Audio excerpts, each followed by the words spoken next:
I want to share some thoughts about a very commonly well-known story in the scriptures about Gideon and his army. And this is out of Judges. And we will start in chapter 6 because that's where Gideon's account really starts. And I love Gideon because he reminds me so much of all of us and our journey with the Lord and kind of going through some steps of maturity. And so I just want to outline some of the things that really highlight why the Lord, to me, seemed to have chosen Gideon for such mighty exploits. And so we start with Gideon, of course, being less than mighty, less than valiant. In Judges chapter 6, when we'll start in verse 11, it says, "The angel of the Lord came and sat under the oak that it was in Ophrah, which belonged to Joash the Abiezrite, as his son Gideon was beating out wheat in the winepress in order to save it from the Midianites." So the Midianites were the enemies of God's people, and they kept coming in and stealing the crops at harvest time. So they would let the Israelites do all the planting and all the turning over the ground and all the caretaking. And then when it came harvest time, they would come in and steal the crops. And then the Israelites had to fight famine because they weren't able to harvest their own crops. So Gideon, for that purpose, was trying to get some of the harvest out by hiding in a wine press and using that as a threshing floor. And I love it because it says, "The angel of the Lord appeared to him and said to him, 'The Lord is with you, O valiant warrior.'" And you know, at that point, Gideon had to have been freaking out a little bit because the angel of the Lord certainly didn't appear as a normal man. And so he couldn't deny this was something supernatural. But I think the last thing that Gideon was feeling was, "I'm a valiant warrior. Thanks for acknowledging me properly." And so I think some of us can really identify that when we receive prophetic words or start to dream and we hear the Lord calling us into things that are way bigger than ourselves. And we go, "Thanks, Lord, appreciate the thought, but have you checked out who I am and where I am and what's not happening right now?" And the Lord seems to acknowledge who we are as He's created us to be, instead of acknowledging who we are acting like in our circumstance. And so I really like that the Lord chooses truth to be what He has established instead of what we're walking in. So that's the first thing that I love to hear. But Gideon, he responds and he says, "Oh my Lord, if the Lord is with us, why then has all this happened to us?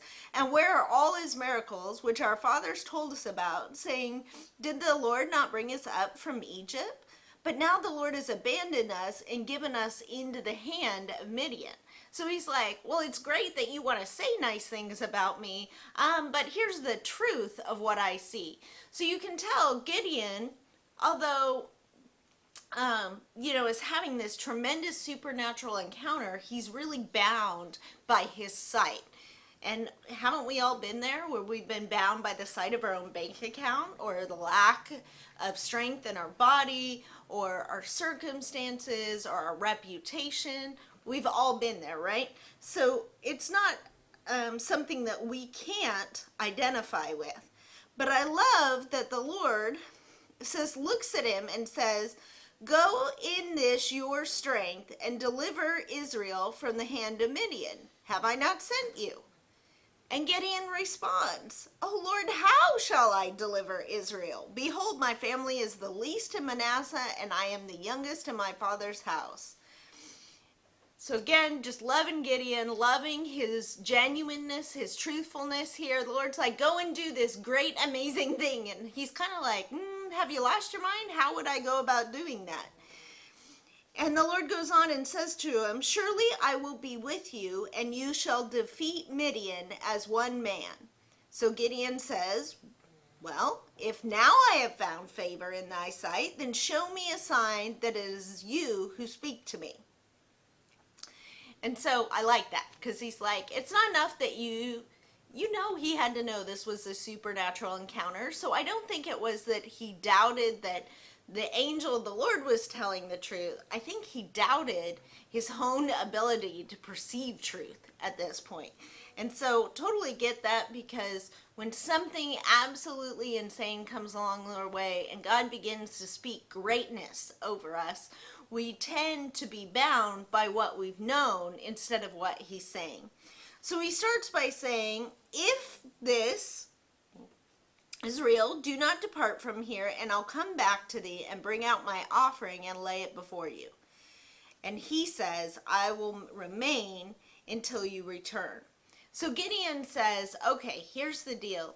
If you're really who I think you are and you're saying these things, I need to honor you. What a beautiful picture of where Gideon's heart already is. He's not willing that he should have a visitation from the Lord without an offering to lay at his feet. So the Lord acknowledges this, and it says, Gideon went in and prepared a kid and unleavened bread from an ephah of flour, and he put the meat in a basket and the broth in a pot, and brought them out to him under the oak and presented them. And the angel of the Lord said to him, take the meat and the unleavened bread, lay them on this rock, and pour out the broth. And he did so. So Gideon didn't sit there and argue, but that's not how we do it in our church.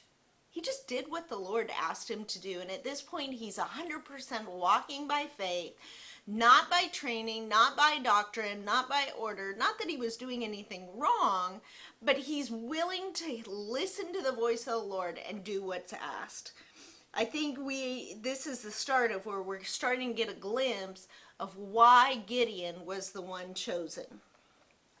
It says, then the angel of the Lord put out the end of the staff that was in his hand and touched the meat and the unleavened bread, and fire sprang up from the rock and consumed the meat and the unleavened bread. And then the angel of the Lord vanished from his sight. And so you had to have known Gideon was freaking out at this point. How long did he sit there and go, was that real? Was that real? Did that really happen? Did I make that up? Was that real? But there was fire here, and now there's ashes here, and I brought an offering. And the proof that it was real was in the fact that his offering was accepted. And I just love that part. His heart to really just do what he was told to do. So when Gideon saw that he was the angel of the Lord, he said, alas, O Lord God, for now I have seen the angel of the Lord face to face. And the Lord said to him, peace to you, do not fear, you shall not die. Gideon then built an altar there to the Lord and named it, the Lord is peace. So see, he exchanged his offering for the peace of the Lord. Now that same night, it came about that the Lord said to him, now isn't it interesting? It says, the angel vanished from his sight, but he's still speaking. So there's an establishment of relationship when we begin to believe and have exchanges taking place. So going on, the Lord said to him, peace to you, do not fear, you shall not die. And then Gideon built an altar, and the Lord is peace. To this day it still stands in Orpah of the Abiezrites. Now the same night it came about that the Lord said to him, take your father's bull and a second bull, 7 years old, and pull down the altar of Baal which belongs to your father, and cut down the Asherah that is beside it, and build an altar to the Lord your God on top of this stronghold in an orderly manner. And take a second bull and offer a burnt offering with the wood of the Asherah which you shall cut down. Now, these are pretty specific instructions, and also pretty high risk instructions that Gideon has to undertake, because he's still under his father's household, right? And so in that, he is having to go and tear down the idols of his past. So when we walk and begin to accept relationship with the Lord, when we begin to accept the identity and try to stand in the identity the Lord has spoken over us, we have to also be willing to let go of those things from our past that aren't of God in obedience to his voice. Now, sometimes we tend to jump ahead and we tend to do everything at once and we don't walk in wisdom. Other times we resist because that wouldn't be honoring our Father. What Gideon was willing to do was walk in obedience to what the Lord had spoken to him. So we see that in verse 27. Then Gideon took 10 men of his servants and did as the Lord had spoken to him. And it came about, because he was too afraid of his father's household and the men of the city to do it by day, that he did it by night. And I love this because this just makes Gideon real. Who of us want to come against our families? Who of us want to come against the traditions, the doctrines, the theologies that we've been taught? Who among us want to disagree with those who have raised us from what we have always known? But he was still willing to do it. And the Lord had not been clear in saying it had to be done by day. He just says it has to be done. So it wasn't that in that he was disobeying the Lord in any way. When the Lord calls us to walk away or to challenge or tear down certain things in our lives, it's important that we do it the way the Lord intends and asks us to do it. But at the same time, sometimes we don't need to make a fuss and have a big confrontation over it. We just need to tear it down and be done with it. The Lord said to do this, and it's done. So it says, when the men of the city arose early in the morning, behold, the altar of Baal was torn down, and the Asherah which was beside it was cut down, and the second bull was offered on the altar which had been built. And they said to one another, who did this thing? And when they searched about and inquired, they said, Gideon the son of Joash did this thing. So then he's called out, right? The men of the city said to Joash, bring out your son that he may die, for he has torn down the altar of Baal, and indeed he has cut down the Asherah which was beside it. And Joash said to all who stood against him, will you contend for Baal, or will you deliver him? Whoever will plead for him shall be put to death by morning. If he is a god, let him contend for himself, because someone has torn down his altar. And therefore on that day he named him Jerubbaal, that is to say, let Baal contend against him, because he had torn down his altar. So the thing he's saying is, if this is real, let the real God stand up. If this is real, let him come after me. You don't need to defend him. If Baal is truly a god, then he'll take care of me. You don't have to. So then all the Midianites and the Amalekites and the sons of the east assembled themselves, and they crossed over and camped in the valley of Jezreel. And I love this next part. It says, so the Spirit of the Lord came upon Gideon, and he blew a trumpet, and the Abiezrites were called together to follow him. The Spirit of the Lord came on him. Through his obedience, through his relationship, through his establishing which God he would choose, and leaving behind even the history of his family, the Spirit of the Lord came upon him. And then he blew a trumpet, and suddenly there was a whole host that were gathered about him. It says he sent messengers throughout Manasseh, and they also were called together to follow him. And he sent messengers to Asher, Zebulun, and Naphtali, and they came up to meet him. And so he blew a trumpet, and suddenly he has an army. Do you get this? It wasn't that he went around on a recruitment. He just went around saying, hey, the Lord has called me. Let's do these things. Let's stand up and fight. And an army appeared because the Lord was with him. And so he began to attract those that were like-minded to him when he was willing to walk in what the Spirit asked him to do.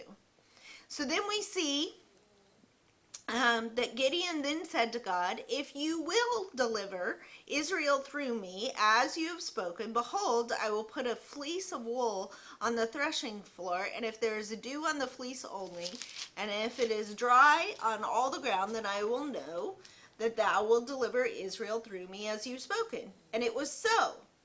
And when he arose early the next morning and squeezed the fleece, he drained the dew from the fleece in a bowl full of water. And then Gideon said to God, don't let your anger burn against me, that I might speak once more. Please let me make a test once more with the fleece, and let it now be dry only on the ground, and let there be dew only on the fleece, and let there be dew all on the ground. And God did so that night, for it was dry only on the fleece, and dew was all on the ground. So I've heard it taught like Gideon shouldn't have tested God, and we shouldn't do those things. But I disagree, because I think this is a part of relationship. Gideon realized he was being called into leadership, not only he himself as a deliverer of Israel, but all those like-minded that had come at the sound of the trumpet. And so in that, he wanted to be really sure he'd heard the voice of the Lord. So he wasn't asking God to change his mind. He was just saying, I really need you to confirm this for me. Don't be angry. I'm not challenging that you're God. So that's different here. He's saying, I want to know that I know that I know. I've heard what you've asked me to do. And so in that, it says, starting in verse 7 now, then Jerubbaal, that is Gideon, and all the people who were with him rose early and camped beside the spring of Harod, and the camp of Midian was on the north side of them by the hill of Moreh in the valley. And the Lord said to Gideon, the people who are with you are too many for me to give Midian into their hands, lest Israel become boastful, saying, my own power has delivered me. Now, therefore, come, proclaim in the hearing of the people, saying, whoever is afraid and trembling, let him return and depart from Mount Gilead. So it says, so 22,000 people returned, but 10,000 remained. So in that, we can see the original trumpet blast drew 32,000 to Gideon's side. And they all said yes. And the Lord was delighted in that they came. But then he also said, fear can't keep you where I'm taking you. So if you have fear in you, notice he didn't condemn them, but he said, just go home. It's okay. Go home until we can deal with that fear. And so 22,000 left, and now the army's down to 10,000. Now the Lord said to Gideon, the people are still too many, bring them down to the water, and I will test them for you there. Therefore, it shall be that he of whom I say to you, this one shall go with you, he shall go with you, but every one of whom I say to you, this one shall not go with you, he shall not go. So now, the Spirit of the Lord is helping Gideon, through a word of knowledge, understand how to discern the heart of each man. Now, take this into consideration in the scope of relationship. First, he's gotten a word of knowledge over the group, like a corporate word. If you're afraid, the Lord releases you, right? Now, this was to bring the army down to 10,000. Now he's saying there's more heart issues that upon looking at the outside of a man, you cannot know, and only I, who know the heart, can reveal to you. And so he gave a very specific word of knowledge to Gideon in this time through this Spirit to then know how to discern what was in the heart of men.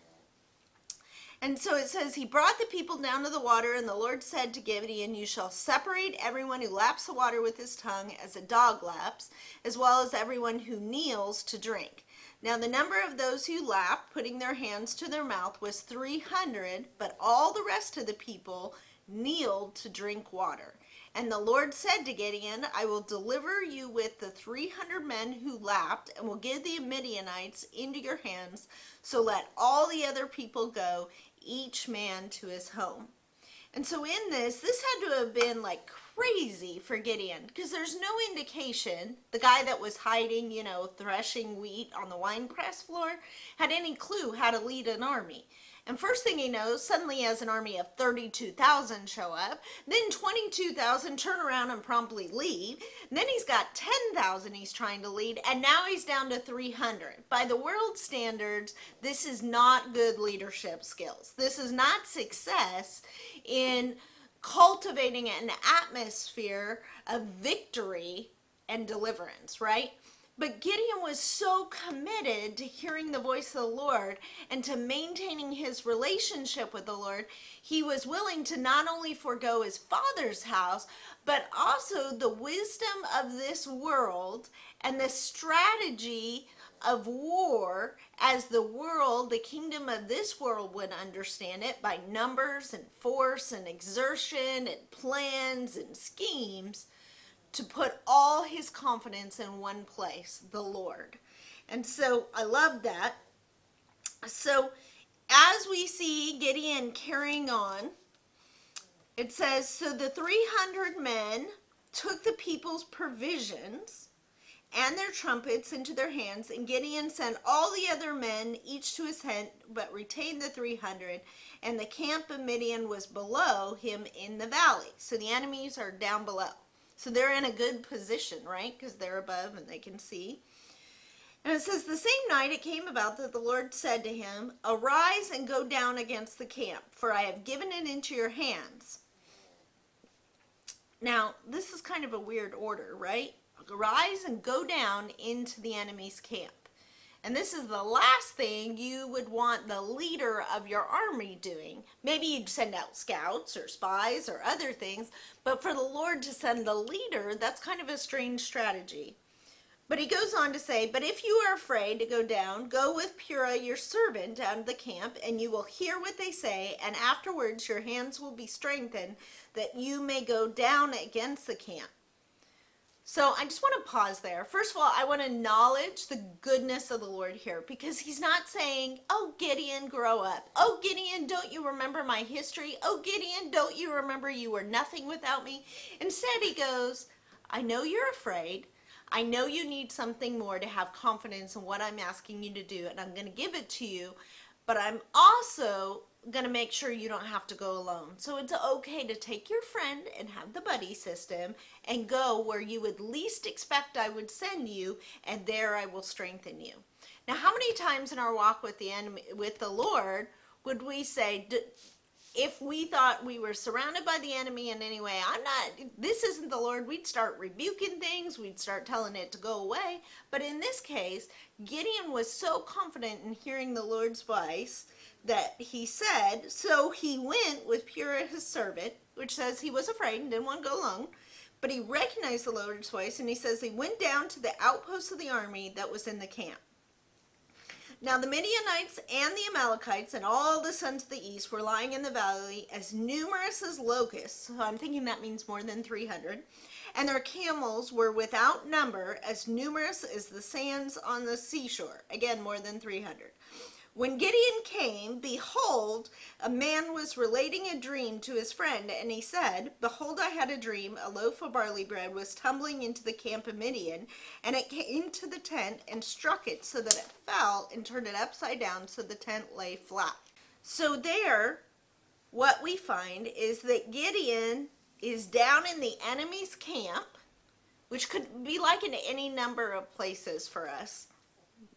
But there, he's hearing a dream, and the dream is being related, and the friend, this is the friend of the enemy, and his friend answered and said, this is nothing less than the sword of Gideon, the son of Joash, a man of Israel. God has given Midian and all the camp into his hand. And it came about when Gideon heard the account of the dream and its interpretation, that he bowed in worship, and he returned to the camp of Israel and said, arise, for the Lord has given the camp of Midian into your hands. So here the Lord sent Gideon, the leader, into the enemy's camp to be strengthened, to have a seed of faith released in him so he could come back and lead with the confidence and surety of who the Lord was. I just love this part of the account because it's so important in our own lives that the moment we find ourselves in the enemy's camp, we don't assume that the Lord has abandoned us. Maybe he's sent there that faith may arise in us so we can lead others into victory and see the deliverance of our people. So, Gideon goes on, I'm in verse 16 now, chapter 7, verse 16, and he divided the 300 men into 3 companies, and he put trumpets and empty pitchers into the hands of all of them with torches inside the pitchers. And he said to them, look at me and do likewise, and behold, when I come to the outskirts of the camp, do what I do. And when I and all who are with me blow the trumpet, then you also blow the trumpet all around the camp, and say, for the Lord and for Gideon. So Gideon and the 100 men who were with him came to the outskirts of the camp at the beginning of the middle watch. And when they had just posted the watch, and they blew the trumpets and smashed the pitchers when in their hands, when the 3 companies blew the trumpets and broke the pitchers, they held the torches in their left hands and the trumpets in their right hands blowing, and cried, "A sword for the Lord and for Gideon." And each stood in his place around the camp. And all the army ran, crying out as they fled. And when they blew 300 trumpets, the Lord set the sword of one against the other, even throughout the whole army. And the army fled as far as Beth Shittah toward Zerera. Sorry, I probably just annihilated that name. As far as the edge of Abel Mahola by Tabith.